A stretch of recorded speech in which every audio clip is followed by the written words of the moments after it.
오늘 기자수첩은 스포츠 얘기는 아니고요. 예, 바티칸 교황청과 마피아에 관한 얘기가 되겠습니다. 이번 주 지구촌의 최대 관심사 중에 하나가 바티칸 은행의 연례 보고서인데 그동안 교황청은 바티칸 은행에 대해서 실사를 벌였습니다. 예. 왜냐하면 바티칸 은행을 개혁해야겠다. 교황청 성직자들이 은행 자산 운용에 직접 관여하게 되면서 교황청 내에 또 카톨릭 교회 내에 부패 비리에 온상이 되고 있다. 예. 이렇게 보고선 대폭적인 이제 수술을 준비하는 것이죠. 바티칸 은행은 1942년에 은행이 되었고 지금 한 100억 달러, 10조 원 정도의 자산을 전 세계에서 운용하고 있는 그런 교황청 직속의 은행입니다. 바티칸 교황청이 근데 왜 직속 은행을 세우게 된 거죠? 참 사연을 얘기하면 참 눈물 없이 들을 수 없죠. 그 공식 이름은 사실 종교사업기구입니다. 예. 바티칸에. 카톨릭 해외교회나 선교사들을 지원하기 위해서 만든 기구라고 이제 돼 있는데 20세기 들어서면서 세계 1차 대전 전입니다. 우리나라가 일본에게 식민지가 되고 막 3.1운동이 벌어져야 되고 그럴 때죠. 예. 세계 열강들이 충돌하고 제국주의가 번지면서 지구촌은 이제 1차 세계대전이 벌어질 상황으로 막 빠져들고 있는 중인데 바티칸은 최악의 상황을 맞이합니다. 종교개혁이 일어난 뒤로 신자 수가 줄어들었죠. 헌금은 줄어들었죠. 시대에 적응해서 구조조정을 해야 되는데 실패했어요. 혁신적인 대책을 마련을 못했습니다. 예. 개신교가 확대되니까 가톨릭 국가들이 보내주던 헌금이 끊기기 시작했어요. 그리고 가톨릭 교회가 갖고 있던 많은 부동산들이 각 나라 정부로 국유화되는 사태가 빚어집니다. 예. 그러니 돈이 들어오겠어요. 그러네요. 겨울에 난방을 못했다고 합니다. 얼마나 가난했겠습니까. 비가세도 지붕을 고칠 돈이 없었다고 하죠. 아하. 이때 이제 대전환을 노려서 기획한 것이 어떤 사업이냐면은 오토만 제국의 국채에다 투자를 하는 거예요. 남은 돈을 긁어 모아가지고. 예. 한 방에 인생 역전을 노린 겁니다. 그러네요. 그런데 이게 이제 언제쯤이냐면 3.1운동이 있던 해입니다. 1919년인가요? 예.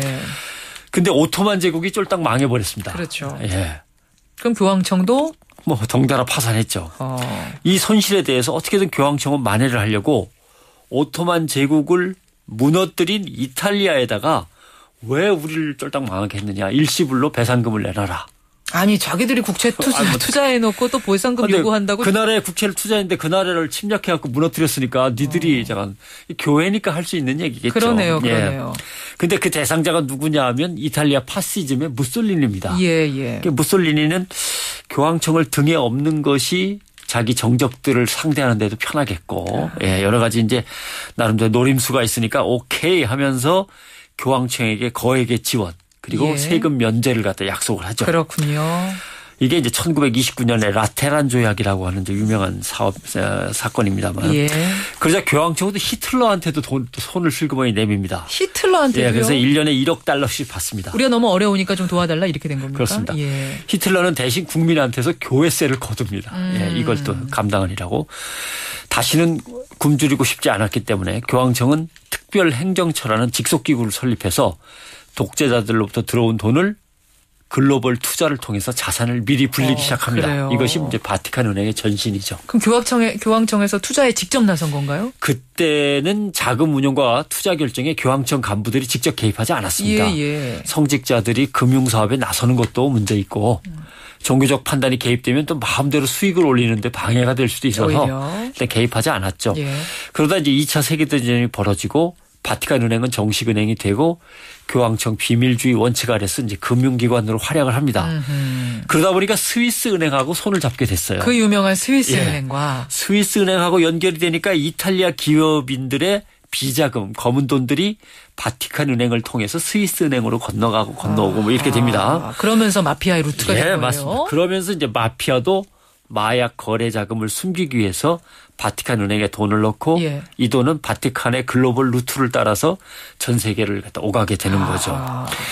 이때 또 생겨난 것이 쥐구멍 라인이라고요. 레트 라인이라고 하는 건데 마피아와 바티칸이 협력해서 나치 전쟁 범죄자들을 이제 외국으로 피신시켜주는 역할을 하게 됩니다. 뭐 리옹의 도살자 클라우스 마르바, 뭐 아우슈비츠에서 유태인 생체 실험을 했다는 요제프 맹겔레 등이 이 구멍을 통해서 빠져나간 걸로 돼 있어요. 예. 마피아는 위조 요건이나 탈출 계획을 짜고 바티칸은 은신처를 제공하고 네. 이 나치 전범들은 이거에 따라서 재산의 40% 내지 50%를 수고비로 헌납하고 이런 관계가 빚어지죠. 그러면서 결국 범죄 조직과 또는 잘못된 사람들과의 연계가 깊어지고 교황청의 비리가 커진다고 지적을 받으면서 이런저런 사건들이 뭐 수없이 일어납니다. 아니 아무리 처음에 뭐 의도가 정말 마피아와 손잡고 싶어서가 아니라 교황청 재정을 좀 튼튼히 하자라는 의도는 이해가 됩니다만 아무리 그래도 그렇죠. 어떻게 마피아와 손을 잡습니까? 그 이해하셔야 되는 게 영화 대부 보셨죠? 예, 마피아들이 참 독실한 가톨릭 신자들입니다. 갓파더. 네, 맞아요. 그렇습니다. 그러네요. 그게 가능한 일이죠. 사실 한국교회도 마찬가지입니다. 독실한 기독교인이면 다 오케이. 뭐든 잘한다. 장로니까 대통령 시켜주자. 장로니까 뭐 아무리 뭐 흠결이 있어도 장관 국무총리 그냥 밀어주자.